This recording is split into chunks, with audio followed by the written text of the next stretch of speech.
+1 computer science, +1 commerce computer application, computer networks എന്ന് പറയുന്ന ചാപ്റ്ററിൻ്റെ 4ാമത്തെ ഭാഗത്തിലേക്ക് എല്ലാവർക്കും സ്വാഗതം. ഇന്ന് നമ്മൾ പഠിക്കാൻ പോകുന്നത് ക്ലാസിഫിക്കേഷൻ ഓഫ് നെറ്റ്വർക്ക് എന്ന് പറയുന്ന ഒരു ടോപ്പിക്കാണ്. അതായത് നമ്മൾ നെറ്റ്വർക്കിങ്ങിൽ ഒരുപാട് ടൈപ്പിലുള്ള നെറ്റ്വർക്കുകളുണ്ട്. അത് ഏതൊക്കെ ടൈപ്പാണ്, ഓരോന്നിൻ്റെയും പ്രത്യേകതകൾ എന്തൊക്കെയാണെന്നൊക്കെയാണ് നമ്മൾ ഈ ഒരു ടോപ്പിക്കിൽ പഠിക്കാൻ പോകുന്നത്. നെറ്റ്വർക്കുകളെ നമ്മൾ പ്രധാനമായിട്ടും 3 കാറ്റഗറി ആയിട്ടാണ് നമ്മൾ ഡിവൈഡ് ചെയ്യുന്നത്. Based on geographical arrangement, based on distance, based on administration. അപ്പോൾ ഇവിടെ നെറ്റ്വർക്കുകളെ നമ്മൾ ജോഗ്രഫിക്കൽ അറേഞ്ച്മെൻറ്റ് ബേസിലുള്ള ക്ലാസിഫിക്കേഷനായിട്ടും ഡിസ്റ്റൻസ് ബേസിലുള്ള ക്ലാസിഫിക്കേഷനായിട്ടും അഡ്മിനിസ്ട്രേഷൻ ബേസിലുള്ള ക്ലാസിഫിക്കേഷനുമായിട്ടാണ് നമുക്കിവിടെ പഠിക്കാനുള്ളത്. അതിൽ ജോഗ്രഫിക്കൽ അറേഞ്ച്മെൻറ്റ് ബേസിലുള്ള ക്ലാസിഫിക്കേഷൻ നമ്മൾ പറയുന്ന വേറൊരു പേരാണ് നെറ്റ്വർക്ക് ടോപ്പോളജി. അപ്പോൾ ഈ 3 ക്ലാസിഫിക്കേഷനും സബായിട്ട് കുറേ നെറ്റ്വർക്കുകൾ വരുന്നുണ്ട്. അതാണ് നിങ്ങൾ സ്ക്രീനിൽ ഒരു ഡയഗ്രാം മോഡൽ നിങ്ങൾ കാണുന്നത്. അപ്പോൾ അതൊന്ന് നോക്കി മനസ്സിലാക്കുക. അതായത് ജോഗ്രഫിക്കൽ അറേഞ്ച്മെൻറ്റ് ബേസിലുള്ളതും ഡിസ്റ്റൻസ് ബേസിലുള്ളതും അതുപോലെ തന്നെ അഡ്മിനിസ്ട്രേഷൻ ബേസിലുള്ള ക്ലാസിഫിക്കേഷൻസും. ഇനി ഇത് നമുക്ക് ഓരോന്നും എന്താണെന്ന് നോക്കാം. ഇനി ഒന്നാമത്തെ ബേസ്ഡ് ഓൺ ജോഗ്രഫിക്കൽ അറേഞ്ച്മെൻറ്റ് അല്ലെങ്കിൽ ടോപ്പോളജി എന്താണെന്ന് നോക്കാം. ഇവിടെ ഒരു നെറ്റ്വർക്കിലുള്ള കമ്പ്യൂട്ടറുകളെ ജോഗ്രഫിക്കലി എങ്ങനെയാണ് അറേഞ്ച് ചെയ്തിരിക്കുന്നത് അതിന് പറയുന്ന പേരാണ് നെറ്റ്വർക്ക് ടോപ്പോളജി എന്ന് പറയുന്നത്. ഈ നെറ്റ്വർക്ക് ടോപ്പോളജി അതായത് നമ്മൾ ഈ ജോഗ്രഫിക്കലായിട്ട് നമ്മൾ കമ്പ്യൂട്ടറുകളെ അറേഞ്ച് ചെയ്യുന്നത്, അതായത് നമ്മളിപ്പോൾ 10 കമ്പ്യൂട്ടറുകൾ ഉണ്ട് നമ്മളുടെ നെറ്റ്വർക്കിലെങ്കിൽ ആ 10 കമ്പ്യൂട്ടറുകളും എങ്ങനെയാണ് കണക്ട് ചെയ്തിരിക്കുന്നത്, ഏത് മെത്തേഡാണ് അവിടെ യൂസ് ചെയ്തിരിക്കുന്നത്, അതിൻ്റെ ബേസിലുള്ള ക്ലാസിഫിക്കേഷനാണ് ജോഗ്രഫിക്കൽ അറേഞ്ച്മെൻറ്റ് ബേസിലുള്ള ക്ലാസിഫിക്കേഷൻ എന്ന് പറയുന്നത്. അതുതന്നെയാണ് ടോപ്പോളജി എന്ന പേരിലും അറിയപ്പെടുന്നത്. ഇവിടെ ഈ ജോഗ്രഫിക്കൽ അറേഞ്ച്മെൻറ്റ് ബേസിലുള്ള ക്ലാസിഫിക്കേഷൻ അല്ലെങ്കിൽ നെറ്റ്വർക്ക് ടോപ്പോളജീസ് പ്രധാനമായിട്ടും 5 ടൈപ്പിലാണുള്ളത്.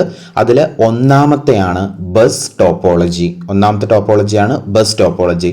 നിങ്ങൾ സ്ക്രീനിൽ നിങ്ങൾക്ക് കാണുന്നുണ്ടാവും. ഇവിടെ നമ്മൾ 5 കമ്പ്യൂട്ടറുകൾ നമ്മൾ ബസ് ടോപ്പോളജി വെച്ചിട്ട് എങ്ങനെയാണ് കണക്ട് ചെയ്യുന്നത് അല്ലെങ്കിൽ ബസ് ടോപ്പോളജി മെത്തേഡിൽ എങ്ങനെയാണ് കണക്ട് ചെയ്യുന്നതെന്ന് നമുക്ക് നോക്കാം. ഇവിടെ നിങ്ങൾ സ്ക്രീനിൽ ബസ് ടോപ്പോളജിയുടെ ഒരു ഡയഗ്രാം കാണുന്നുണ്ട്. 5 കമ്പ്യൂട്ടറുകൾ നമ്മൾ കണക്ട് ചെയ്യുന്നുണ്ട്. ആ 5 കമ്പ്യൂട്ടറുകളെ നമ്മളൊരു കേബിൾ ഉപയോഗിച്ചുകൊണ്ട് നമ്മൾ കണക്ട് ചെയ്തിട്ടുണ്ട്. അതായത് സെൻറ്ററിലൂടെ ഒരു കേബിൾ പോകുന്നുണ്ട്. അതിനെ നമ്മൾ ബാക്ക് ബോൺ കേബിൾ എന്നാണ് പറയുക. അപ്പോൾ ഒരു സിംഗിൾ ബാക്ക് ബോൺ കേബിളിൻ്റെ ഹെൽപ്പോട് കൂടിയിട്ട് മൾട്ടിപ്പിൾ കമ്പ്യൂട്ടേഴ്സിനെയാണ് നമ്മൾ ബസ് ടോപ്പോളജിയിൽ നമ്മൾ കണക്ട് ചെയ്യുന്നത്. ഇനി ശ്രദ്ധിക്കേണ്ട ഒരു കാര്യം എന്താണെന്ന് വെച്ച് കഴിഞ്ഞാൽ രണ്ട് എൻഡിലും അതായത് ബാക്ക് ബോൺ കേബിളിൻ്റെ 2 എൻഡിലും ഓരോ ടെർമിനേറ്റേഴ്സ് ഉണ്ടായിരിക്കും. ടെർമിനേറ്റേഴ്സ് എന്ന് പറയുന്ന ഡിവൈസ് ഉണ്ടായിരിക്കും. എന്തിനാന്ന് വെച്ച് കഴിഞ്ഞാൽ അതായത് നമ്മളിപ്പോൾ ഒരു കമ്പ്യൂട്ടറിൽ നിന്ന് വേറൊരു കമ്പ്യൂട്ടറിലേക്ക് ഡാറ്റ ട്രാൻസ്ഫർ ചെയ്യാമെന്ന് വിചാരിക്കുക. അപ്പോൾ ആദ്യം ആ കമ്പ്യൂട്ടറിൽ നിന്ന് നമ്മൾ സെൻഡ് ചെയ്യുന്ന കമ്പ്യൂട്ടറിൽ നിന്ന് ആ ഡാറ്റകൾ ആ ബാക്ക് ബോൺ കേബിളിലെത്തും. ആ ബാക്ക് ബോൺ കേബിളിൽ എത്തിക്കഴിഞ്ഞാൽ ആ ബാക്ക് ബോൺ കേബിളുമായിട്ട് കണക്ട് ചെയ്തിട്ടുള്ള എല്ലാ കമ്പ്യൂട്ടറിലേക്കും ആ ഡാറ്റകൾ കയറി ഇറങ്ങും. ഓക്കെ, അങ്ങനെ കയറി ഇറങ്ങും. പക്ഷേ നമ്മൾ ഏത് കമ്പ്യൂട്ടറിലേക്കാണോ അയക്കുന്നത് ആ കമ്പ്യൂട്ടർ മാത്രമാണ് ആ ഡാറ്റ റിസീവ് ചെയ്യുള്ളൂ. മറ്റേ കമ്പ്യൂട്ടറിലേക്കൊക്കെ എത്തും എങ്കിൽ പോലും നമ്മൾ അയക്കുന്ന അഡ്രസ്സ് ഉള്ള കമ്പ്യൂട്ടർ മാത്രമാണ് അത് റിസീവ് ചെയ്യുള്ളൂ. ഓക്കെ, ഇപ്പം നമ്മളൊരു കത്തൊക്കെ അയക്കുകയാണെന്നുണ്ടെങ്കിൽ, ഇപ്പം ഞാൻ വേറെ ആൾക്കൊരു കത്ത് അയക്കുകയാണെന്നുണ്ടെങ്കിൽ ആ കത്ത് ചിലപ്പോൾ ആ വീട്ടിൽ കൊടുക്കുകയാണെന്നുണ്ടെങ്കിൽ ആ വീട്ടിലത്തെ ആളുകളുടെയൊക്കെ കയ്യിൽ ആ കത്ത് എത്തും. പക്ഷേ അത് പൊട്ടിച്ച് വായിക്കുന്നത് ആ റിസീവർ മാത്രമായിരിക്കും. അതേപോലെ ഒരു കമ്പ്യൂട്ടറിൽ നിന്ന് വേറെ കമ്പ്യൂട്ടറിലേക്ക് ഡാറ്റകൾ അയക്കുന്ന സമയത്ത് ആദ്യം ആ ഡാറ്റ ആ ബാക്ക് ബോൺ കേബിളിൽ എത്തും. ബാക്ക് ബോൺ കേബിൾ എത്തിക്കഴിഞ്ഞാൽ ആ ബാക്ക് ബോൺ കേബിളുമായിട്ട് കണക്ട് ചെയ്തിട്ടുള്ള എല്ലാ കമ്പ്യൂട്ടറുകളിലേക്കും ആ ഡാറ്റ കയറി ഇറങ്ങും. പക്ഷേ നമ്മൾ ഏത് കമ്പ്യൂട്ടറിലേക്കാണോ അയക്കുന്നത് അതിന് മാത്രമേ അത് റിസീവ് ചെയ്യാൻ പറ്റുള്ളൂ. അങ്ങനെ റിസീവ് ചെയ്ത് കഴിഞ്ഞാൽ ഈ ബാക്ക് ബോൺ കേബിളിൽ ഇപ്പോൾ നമ്മൾ അയച്ച ഡാറ്റകൾ ഉണ്ടാവുമല്ലോ, അത് കമ്പ്യൂട്ടറിൽ എത്തി അത് റിസീവ് ചെയ്ത് കഴിഞ്ഞാൽ പിന്നെ ബാക്ക് ബോൺ കേബിളിൽ നിന്ന് ആ ഡാറ്റ റിമൂവ് ചെയ്യണം. അത് റിമൂവ് ചെയ്യാൻ വേണ്ടിയിട്ടാണ് 2 എൻഡിലും ആ ഒരു ടെർമിനേറ്റേഴ്സ് യൂസ് ചെയ്യുന്നത്. ഓക്കെ, ഇനി ഇതിൻ്റെ ഒരു പ്രത്യേകത എന്താണെന്ന് വെച്ച് കഴിഞ്ഞാൽ ഇത് 1 ഡയറക്ഷനാണ്. അതായത് പല കമ്പ്യൂട്ടറുകളും അങ്ങോട്ടും ഇങ്ങോട്ടൊന്നും ഒരുമിച്ചിട്ട് ട്രാൻസ്ഫർ ചെയ്യാൻ പറ്റില്ല. അത് ഒന്ന് കഴിഞ്ഞിട്ട് മാത്രമേ, അതായത് ഞാൻ ഇപ്പോൾ ഒന്നാമത്തെ കമ്പ്യൂട്ടറിൽ നിന്ന് 2ാമത്തെ കമ്പ്യൂട്ടറിലേക്ക് ഒരു ഡാറ്റ ട്രാൻസ്ഫർ ചെയ്യുകയാണ്, അത് കഴിഞ്ഞിട്ട് മാത്രമാണ് 3ാമത്തെ കമ്പ്യൂട്ടറിലേക്ക് ഡാറ്റകൾ ട്രാൻസ്ഫർ ചെയ്യാൻ പറ്റുള്ളൂ. ഓക്കെ, ഇപ്പോൾ നമ്മൾ ഇത്ര നേരം പറഞ്ഞിട്ടുള്ള കാര്യങ്ങളാണ് സ്ക്രീനിലൊരു നോട്ടായിട്ടുള്ളത്. അത് നിങ്ങൾ നോട്ടിലേക്ക് എഴുതിയെടുത്തോളൂ കേട്ടോ. ഇനി നമുക്ക് ബസ് ടോപ്പോളജിയുടെ പ്രത്യേകതകൾ എന്തൊക്കെയാണെന്ന് ഒറ്റ വാക്കിൽ പറയാം.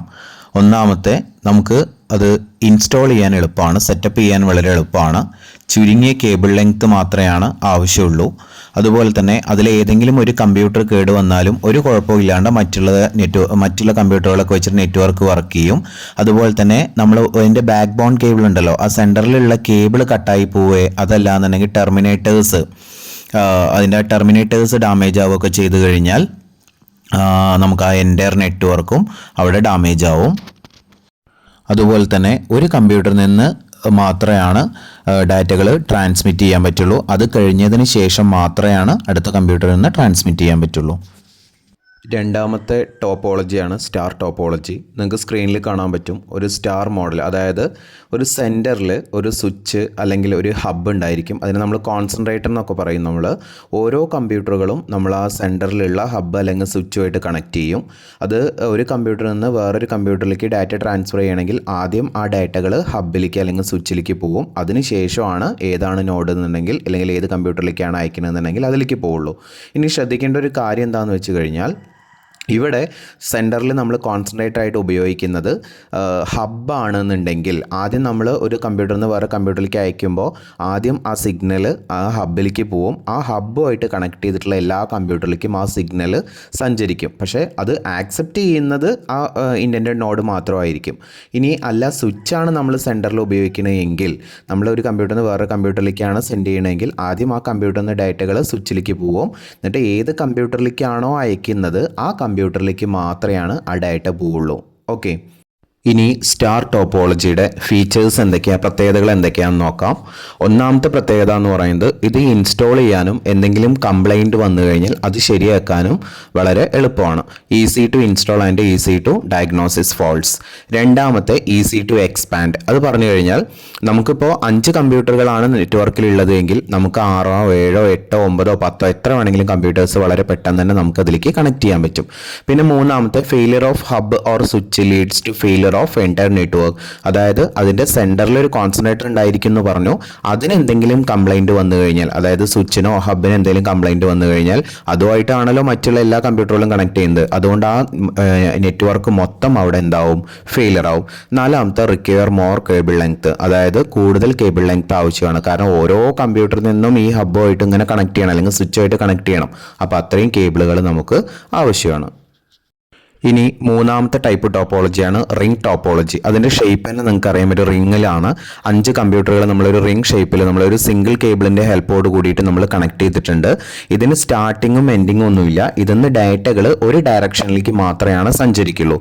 അതായത് നമുക്കിപ്പോൾ ഒരു കമ്പ്യൂട്ടറിൽ നിന്ന് മറ്റൊരു കമ്പ്യൂട്ടറിലേക്ക് ഡാറ്റകൾ ട്രാൻസ്ഫർ ചെയ്യണമെങ്കിൽ ക്ലോക്ക് വൈസ് ആയിട്ട് മാത്രമാണ് ഡാറ്റകൾ സഞ്ചരിക്കുള്ളൂ. അപ്പോൾ ഒരു കമ്പ്യൂട്ടറിൽ നിന്ന് വേറെ കമ്പ്യൂട്ടറിലേക്ക് എത്തുന്ന സമയത്ത് സിഗ്നൽസ് വല്ലതും വീക്ക് ആയിട്ടുണ്ടെങ്കിൽ ഈ ഓരോ കമ്പ്യൂട്ടറിൽ വെച്ചിട്ടും എന്ത് ചെയ്യും, അതിന് ഓരോന്നും ആംപ്ലിഫൈ ചെയ്യും, സിഗ്നലുകൾ ആംപ്ലിഫൈ ചെയ്യും.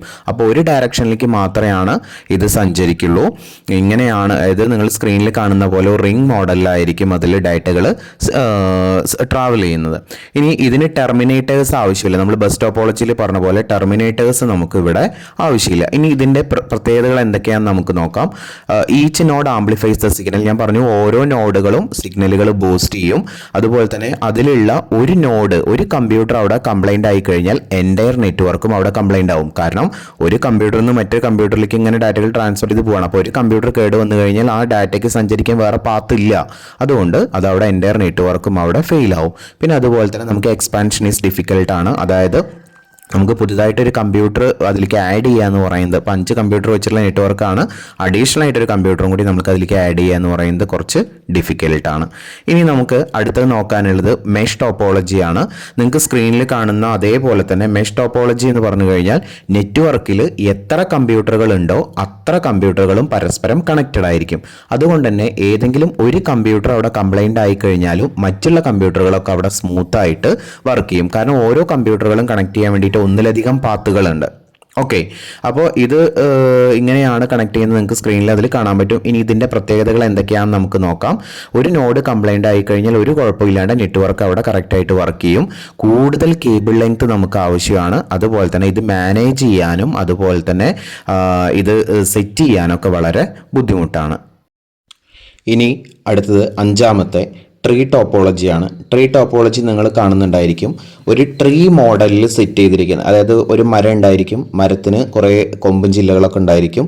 അങ്ങനെ സെറ്റ് ചെയ്തിരിക്കുന്ന, നിങ്ങൾ രണ്ടാമത്തെ ഇമേജ് നോക്കുക കേട്ടോ, രണ്ടാമത്തെ ഡയഗ്രം നോക്കുക. അങ്ങനെ കമ്പ്യൂട്ടറുകൾ സെറ്റ് ചെയ്യുന്നതിനെയാണ് നമ്മൾ ട്രീ ടോപ്പോളജി എന്ന് പറയുക. ഈ ട്രീ ടോപ്പോളജിക്ക് സെൻറ്ററിൽ ഒരു ബാക്ക് ബോൺ കേബിൾ ഉണ്ടായിരിക്കും. പിന്നെ ഓരോ മരത്തിൻ്റെ ഓരോ ചില്ലകൾ പോലെ ഓരോ ബ്രാഞ്ചസ് ഉണ്ടായിരിക്കും. ഓരോ ബ്രാഞ്ചിലും ഓരോ ഹബ്ബ് അല്ലെങ്കിൽ സ്വിച്ച് ഉണ്ടായിരിക്കും. ആ സ്വിച്ചായിട്ടായിരിക്കും മറ്റുള്ള കമ്പ്യൂട്ടറുകളൊക്കെ കണക്ട് ചെയ്തിട്ടുണ്ടാവുക. ഇവിടെ നമ്മൾ ഒരു കമ്പ്യൂട്ടർ കേട് വന്നു കഴിഞ്ഞാലും ഒരു കുഴപ്പമില്ല, മറ്റുള്ള കമ്പ്യൂട്ടറുകളൊക്കെ അവിടെ സ്മൂത്തായിട്ട് വർക്ക് ചെയ്യും. പക്ഷേ ഹബ്ബോ അല്ലെങ്കിൽ സ്വിച്ചോ കംപ്ലൈൻ്റ് ആയി കഴിഞ്ഞു കഴിഞ്ഞാൽ ആ ബ്രാഞ്ചിലുള്ളത് മൊത്തം ഡിസ്കണക്റ്റ് ആവും. മീൻസ് ആ ബ്രാഞ്ചിലുള്ള മൊത്തം നെറ്റ്വർക്കും അവിടെ ഫെയിൽ ആവും. അതുപോലെ തന്നെ ബാക്ക് ബോൺ കേബിൾ കേടുവന്നാലും അവിടെ എന്ത് ചെയ്യും, ആ എൻറ്റയർ നെറ്റ്വർക്കും അവിടെ ഫെയിൽ ആയിരിക്കും. അപ്പോൾ ഇങ്ങനെ ഒരു ട്രീ മോഡലിൽ നമ്മൾ കണക്ട് ചെയ്യുന്നതിനെയാണ് നമ്മൾ ഇവിടെ ട്രീ ടോപ്പോളജി എന്ന് പറയാം. ഇനി ഈ ട്രീ ടോപ്പോളജിയുടെ പ്രത്യേകതകൾ എന്തൊക്കെയാണെന്ന് നമുക്ക് നോക്കാം. ഇതൊരു ട്രീ ഫോർമാറ്റിലാണ് നമ്മൾ പറഞ്ഞു. ഇവിടെ ഒരു സെൻട്രലൈസ്ഡ് ഡാറ്റ അറേഞ്ച്മെൻ്റ് ആയിരിക്കും ഉണ്ടായിരിക്കുക. അതുപോലെ തന്നെ ഒരു നോഡ് കംപ്ലൈൻ്റ് ആയി കഴിഞ്ഞാൽ മറ്റുള്ള നോഡുകൾ സ്മൂത്തായിട്ട് വർക്ക് ചെയ്തതിൽ ഒരു കുഴപ്പമില്ല. അതുപോലെ തന്നെ ഇത് ഹൈലി സെക്യൂർ ആയിട്ടുള്ള ഒരു നെറ്റ്വർക്കിംഗ് സിസ്റ്റമാണ്. പിന്നെ അതുപോലെ തന്നെ ഇത് കോൺഫിഗർ ചെയ്യാൻ വളരെ ബുദ്ധിമുട്ടാണ്. മറ്റുള്ള നെറ്റ്വർക്കിനെ അപേക്ഷിച്ചിട്ട് കോൺഫിഗർ ചെയ്യാൻ വളരെ ബുദ്ധിമുട്ടാണ്. പിന്നെ അതുപോലെ തന്നെ ഈ ബാക്ക് ബോൺ കേബിൾ കംപ്ലൈൻ്റ് ആയി കഴിഞ്ഞു കഴിഞ്ഞാൽ എൻ്റയർ നെറ്റ്വർക്കും അവിടെ കംപ്ലൈൻ്റ് ആവും. അതുപോലെ തന്നെ നമുക്ക് വേണമെങ്കിൽ ഇതിലേക്ക് കുറേ കമ്പ്യൂട്ടറുകൾ അല്ലെങ്കിൽ നോഡുകൾ നമുക്ക് ഇതിൽ ആഡ് ചെയ്യാം. പക്ഷേ അതിൻ്റെ മെയിൻ്റനൻസ് എന്ന് പറയുന്നത് വളരെ ബുദ്ധിമുട്ടായിരിക്കും. അതുപോലെ തന്നെ നിങ്ങൾക്ക് ആ ഇമേജ് കണ്ടാൽ അറിയാൻ പറ്റും, ഈ നമ്മുടെ ഈ ട്രീ ടോപ്പോളജി എന്ന് പറയുന്നത് ബസ് ടോപ്പോളജിയുടെയും സ്റ്റാർ ടോപ്പോളജിയുടെയും ഒരു കോമ്പിനേഷനാണ്. കാരണം എന്തുകൊണ്ടാണ് ബസ് ടോപ്പോളജി എന്ന് പറയണമെന്നുണ്ടെങ്കിൽ ഒരു നെറ്റ്വർക്ക് കേബിൾ അതിന് കുറേ കമ്പ്യൂട്ടറുകൾ കണക്ട് ചെയ്യുന്നു, അതാണ് ബസ് ടോപ്പോളജി.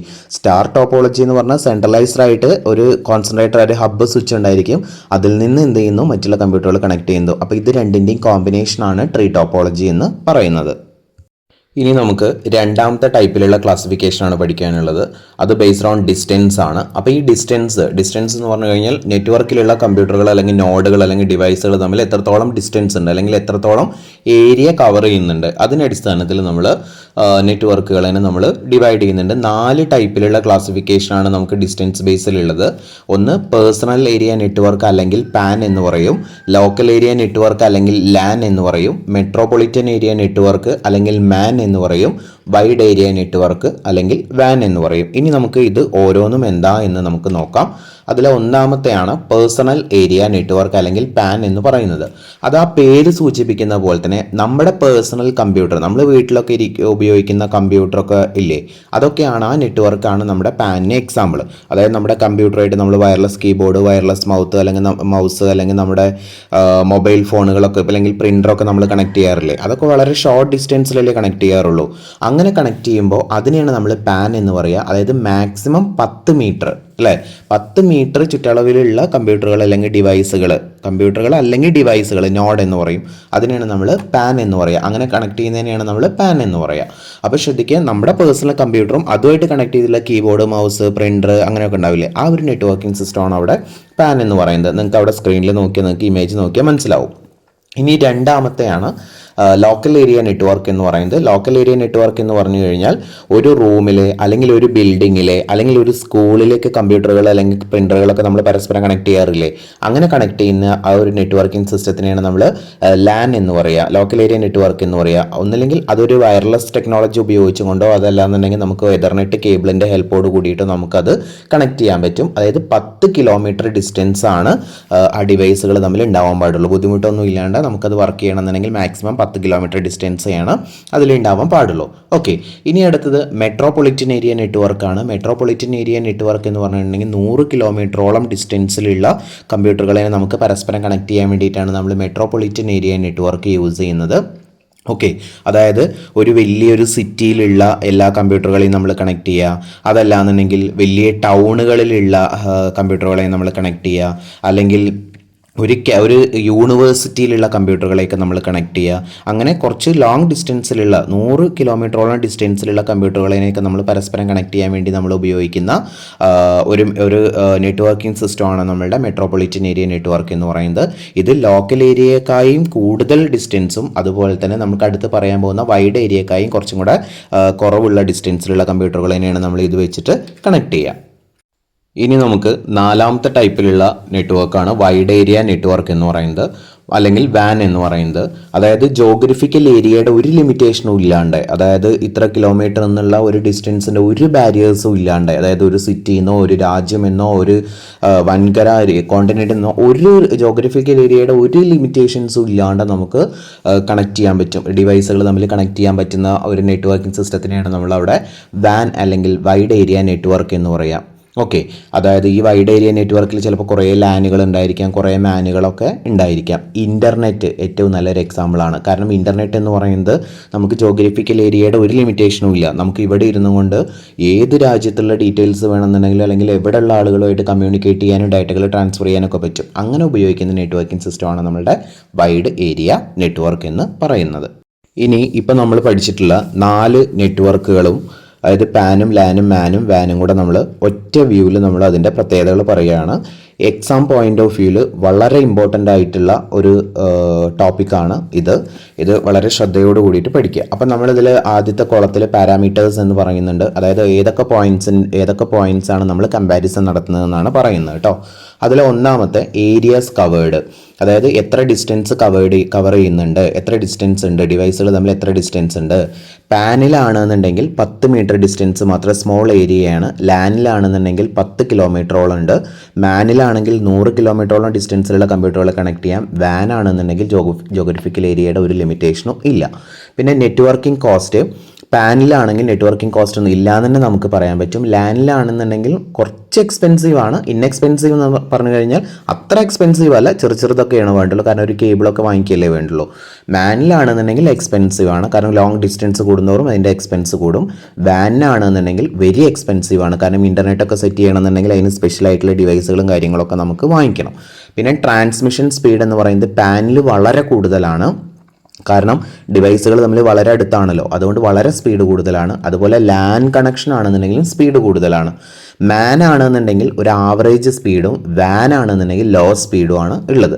പിന്നെ എറർ റേറ്റ് ആണ്, എറർ വരാനുള്ള സാധ്യത എന്ന് പറയുന്നത് പാനിൽ ലോവസ്റ്റ് ആണ്, വളരെ കമ്മിയായിട്ടാണ് പാനിൽ വരുള്ളൂ. ലാനിലും കമ്മിയാണ്. മാനിലാണെന്നുണ്ടെങ്കിൽ ഒരു മിഡിൽ ലെവലിൽ അങ്ങനെ നിൽക്കുകയാണ്, അതായത് ഒരു സംടൈംസ് ചിലപ്പോൾ വരും ചിലപ്പോൾ വരില്ല അങ്ങനെയാണ്. വാനിലാണെന്നുണ്ടെങ്കിൽ ഹയസ്റ്റ് ആണ്, ഇൻ്റർനെറ്റ് കണക്ട് ചെയ്യുമ്പോൾ കൂടുതലാണ്. ഓക്കെ, ഇനി ഈ ഡിവൈസുകൾ ഏതൊക്കെയാണ് യൂസ് ചെയ്യുന്നത്, നമ്മൾ കുറേ ഡിവൈസുകൾ നമ്മൾ പഠിച്ചിട്ടുണ്ടല്ലോ. അപ്പോൾ നമ്മൾ നെറ്റ്വർക്കിൽ ഉപയോഗിക്കുന്ന ഡിവൈസുകൾ, ഇപ്പോൾ പാനിലൊക്കെ ആണെങ്കിൽ നമ്മുടെ വീട്ടിൽ ഉപയോഗിക്കുന്ന കണക്ഷൻ ആണല്ലോ, കമ്പ്യൂട്ടറും പ്രിൻ്ററും അങ്ങനെയൊക്കെ കണക്ട് ചെയ്യുന്നതാണല്ലോ, അങ്ങനെയൊക്കെ കണക്ട് ചെയ്യുന്നതാണ് ഉള്ളത്. അപ്പോൾ അങ്ങനെയൊക്കെ കണക്ട് ചെയ്യാൻ വേണ്ടിയിട്ട് നമ്മൾ ഒന്നില്ലെങ്കിൽ വയർലെസ് ലോക്കൽ ഏരിയ നെറ്റ്വർക്ക്, അതായത് വൈഫൈ ഒക്കെ ഉണ്ടാവില്ലേ, ഇപ്പോൾ വയർലെസ് കീബോർഡ് വയർലെസ് മൗസ് ഒക്കെ ഉണ്ടാവില്ലേ, അപ്പോൾ അത് ഉപയോഗിക്കും. അതുപോലെ USB-കളൊക്കെ ഉണ്ടാവില്ലേ, USB ഒക്കെ, അങ്ങനെയൊക്കെയാണ് ഡിവൈസുകളൊക്കെയാണ് യൂസ് ചെയ്യുക. പക്ഷേ ലാനിലാണെന്നുണ്ടെങ്കിൽ റിപ്പീറ്റേഴ്സ് അല്ലെങ്കിൽ ഹബ്ബ് അല്ലെങ്കിൽ സ്വിച്ച് അല്ലെങ്കിൽ മോഡം അങ്ങനെയുള്ള ഡിവൈസുകളൊക്കെ നമ്മൾ ഉപയോഗിക്കണം. അതുപോലെ മാനിലാണെന്നുണ്ടെങ്കിൽ ലോങ് ഡിസ്റ്റൻസ് ആണ്, അപ്പോൾ അവിടെ ഹബ്ബും സ്വിച്ചും എന്നല്ല അവിടെ ഉപയോഗിക്കുക, അവിടെ റൗട്ടേഴ്സ് അല്ലെങ്കിൽ ഗേറ്റ് വേ ഒക്കെയാണ് യൂസ് ചെയ്യുക.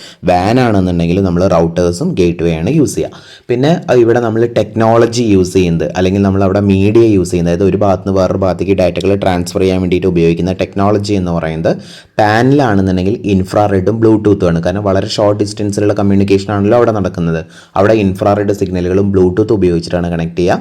ലാനിലാണെന്നുണ്ടെങ്കിൽ എതർനെറ്റ് കേബിളുകളില്ലേ, ആ നെറ്റ്വർക്ക് കേബിളുകൾ അല്ലെങ്കിൽ വൈഫൈ ഉപയോഗിച്ച് കണക്ട് ചെയ്യും.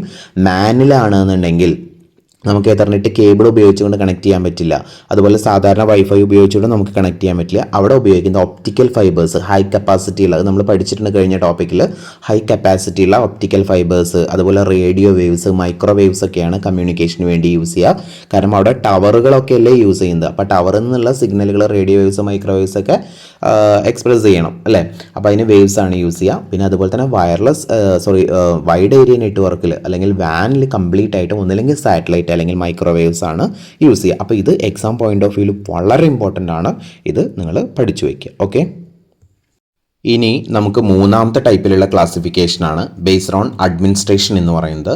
ബേസ്ഡ് ഓൺ അഡ്മിനിസ്ട്രേഷൻ, ഇപ്പോൾ നമുക്കറിയാം ഒരു അഡ്മിനിസ്ട്രേറ്റർ എന്ന് പറഞ്ഞാൽ എന്താ, ഒരു ഓഫീസ് അഡ്മിനിസ്ട്രേറ്റർ എന്ന് പറഞ്ഞു കഴിഞ്ഞാൽ ആ ഓഫീസിനെ മൊത്തം കൺട്രോൾ ചെയ്ത് കോർഡിനേറ്റ് ചെയ്ത് കൊണ്ടുപോകുന്ന ആളാണ് ഓഫീസ് അഡ്മിനിസ്ട്രേറ്റർ. അപ്പോൾ ഇവിടെ ഒരു നെറ്റ്വർക്കിൽ അഡ്മിനിസ്ട്രേറ്റർ എന്ന് പറഞ്ഞു കഴിഞ്ഞാൽ ആ നെറ്റ്വർക്കിനെ നെറ്റ്വർക്കിനെ കൺട്രോൾ ചെയ്ത് കോർഡിനേറ്റ് ചെയ്ത് കൊണ്ടുപോകുന്ന മെയിൻ സിസ്റ്റത്തിനെയാണ് നമ്മൾ അഡ്മിനിസ്ട്രേറ്റർ എന്ന് പറയുക. നെറ്റ്വർക്കിൽ നമ്മൾ ആ മെയിൻ സിസ്റ്റത്തിനെ നമ്മൾ സെർവർ എന്നാണ് പറയുക. ഓക്കെ, അപ്പോൾ ഇങ്ങനെ ഒരു നെറ്റ്വർക്കിൽ സെർവർ ഉണ്ടോ സെർവർ ഇല്ലേ അതിൻ്റെ അടിസ്ഥാനത്തിൽ നമ്മൾ നെറ്റ്വർക്കുകളെ നമ്മൾ 2 ഗ്രൂപ്പുകളായിട്ട് നമ്മൾ ഡിവൈഡ് ചെയ്യുന്നുണ്ട്. പിയർ ടു പിയർ നെറ്റ്വർക്ക് അല്ലെങ്കിൽ P2P network, client server network. ഇനി ആദ്യത്തെ എന്താണ് P2P നെറ്റ്വർക്ക് അല്ലെങ്കിൽ പിയർ ടു പിയർ നെറ്റ്വർക്ക് എന്ന് നോക്കാം. ഇപ്പോൾ ഒരു നെറ്റ്വർക്കിൽ ഒരു 10 to 15 നമ്പർ ഓഫ് കമ്പ്യൂട്ടേഴ്സൊക്കെ ഉള്ളൂ എന്നുണ്ടെങ്കിൽ നമുക്ക് അവിടെ ഒരു സെൻട്രലൈസ്ഡ് ആയിട്ടുള്ള ഒരു അഡ്മിനിസ്ട്രേറ്ററുടെ ആവശ്യമില്ല. അതായത് ഒരു 10 കമ്പ്യൂട്ടറുകളൊക്കെയാണ് നമ്മൾ നെറ്റ്വർക്ക് ചെയ്യണമെങ്കിൽ അതിനൊരു മെയിൻ സെർവറിൻ്റെ ഒന്നും ആവശ്യമില്ല. ആ കമ്പ്യൂട്ടറുകളെല്ലാം പരസ്പരം അങ്ങോട്ട് കണക്ട് ചെയ്താൽ മതി. ഓക്കെ, അതായത് ഡിവൈസുകളൊക്കെ ഉണ്ടെന്നുണ്ടെങ്കിൽ അതൊക്കെ ഷെയർ ചെയ്യാനും അതുപോലെ ഡാറ്റകൾ ഷെയർ ചെയ്യാനൊക്കെ അത് 10 പരസ്പരം കണക്ട് ചെയ്താൽ മതി. ഓക്കെ, എല്ലാ കമ്പ്യൂട്ടറുകളും അവിടെ ഈക്വൽ ആയിട്ടാണ് കൺസിഡർ ചെയ്യുക. എല്ലാതും ഒരേപോലെ തന്നെയാണ്. നോഡുകൾ എന്നാണ് നമ്മൾ പറയുക നെറ്റ്വർക്കിലുള്ള ഡിവൈസുകളെ, നമ്മൾ നേരത്തെ പറഞ്ഞിട്ടുണ്ട്. അപ്പോൾ എല്ലാ കമ്പ്യൂട്ടറുകളെയും ഈക്വൽ ആയിട്ടാണ് എന്താ പറയുക കൺസിഡർ ചെയ്യുക. എല്ലാ കമ്പ്യൂട്ടേഴ്സും അവിടെ ക്ലയൻസ് ആയിരിക്കും, എല്ലാ കമ്പ്യൂട്ടേഴ്സും അവിടെ സെർവേഴ്സും ആയിരിക്കും. അതായത് സെർവേഴ്സും ക്ലയൻസും അവിടെ സെപ്പറേഷൻ ഉണ്ടാവില്ല. എല്ലാ കമ്പ്യൂട്ടറുകളും ഒരേപോലെ ആയിരിക്കും അവിടെ വർക്ക് ചെയ്യാം. ഓക്കെ, അപ്പോൾ ഇവിടെ ഇനി രണ്ടാമത്തെ ക്ലയൻറ്റ് സെർവർ നെറ്റ്വർക്കാണ്. ക്ലയൻറ്റ് സെർവർ നെറ്റ്വർക്ക് എന്ന് പറഞ്ഞു കഴിഞ്ഞാൽ അവിടെ ക്ലയൻസും ഉണ്ടായിരിക്കും സെർവേഴ്സും ഉണ്ടായിരിക്കും. അതായത് നെറ്റ്വർക്കുകളെയൊക്കെ കൺട്രോൾ ചെയ്ത് കോർഡിനേറ്റ് ചെയ്ത് കൊണ്ടുപോകാൻ വേണ്ടിയിട്ട് ഹൈ കപ്പാസിറ്റി ഉള്ള ഒരു കമ്പ്യൂട്ടർ ഉണ്ടായിരിക്കും.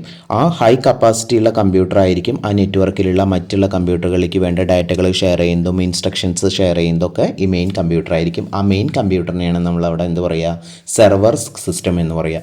അപ്പോൾ main computer high capacity, high സ്റ്റോറേജും ഹൈ സ്പീഡൊക്കെ ഉള്ള മെമ്മറി ഒക്കെ ഉള്ള സിസ്റ്റം ആയിരിക്കും. മറ്റുള്ള കമ്പ്യൂട്ടറുകൾ എന്ന് പറയുന്നത്, അതായത് മറ്റുള്ള കമ്പ്യൂട്ടറുകൾ നമ്മൾ നോഡുകൾ അല്ലെങ്കിൽ ക്ലയൻറ്റ്സ് എന്നാണ് പറയുക. ആ ക്ലയൻറ്റ്സ് എന്ന് പറയുന്നത് സെർവറിനേക്കാൾ കുറച്ചും കൂടെ കപ്പാസിറ്റി കുറഞ്ഞതും ആയിരിക്കും. അപ്പോൾ നമ്മളുടെ ഈ നെറ്റ്വർക്ക് എന്ന് പറയുന്ന ഈ നെറ്റ്വർക്കിൻ്റെ ക്ലാസിഫിക്കേഷൻ എന്ന് പറയുന്ന ഈ ടോപ്പിക്ക് ഇവിടെ കംപ്ലീറ്റ് ആയി. ഇനി നമുക്ക് ഈ ചാപ്റ്ററിൻ്റെ മറ്റൊരു ഭാഗമായിട്ട് വീണ്ടും കാണാം. ഓക്കെ.